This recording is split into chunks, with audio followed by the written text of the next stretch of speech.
Dito naman ako pumunta sa top kasi dito lalabas yung turtle pero nakita kong nagpatayan si Guinevere at Lapu-Lapu kaya tinulungan ko muna.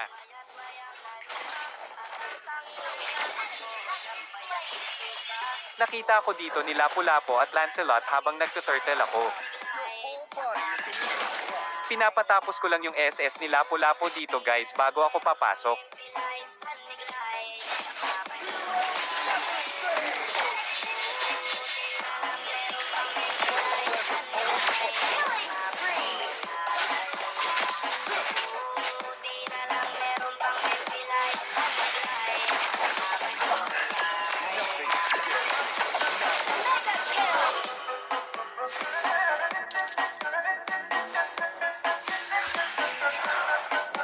Di na sila dito nag-contest ng turtle kaya nakuha namin yung first turtle. Nagtago muna ako dito ng saglit para akala nila walang kasama si Claude.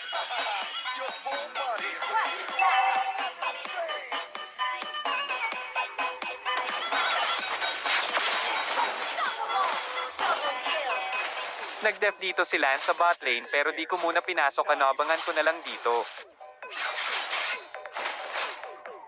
Your team destroyed a turret.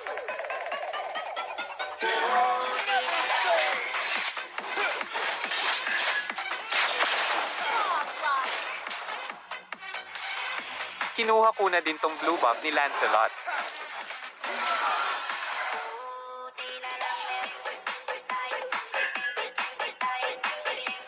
Nagawan ako dito ng turtle ni Lancelot.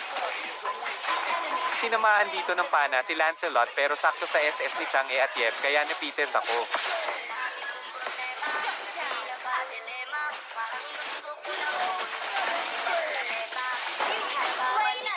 Dito alam kong nagamit na ni Lance yung retra niya kaya inagawan ko.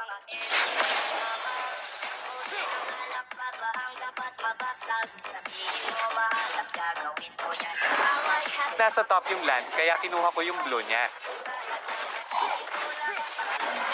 Habang nasa top sila, finast lord namin yung lord. Nakita kong di tumama yung skill ni Lance kaya madali siyang napites dito.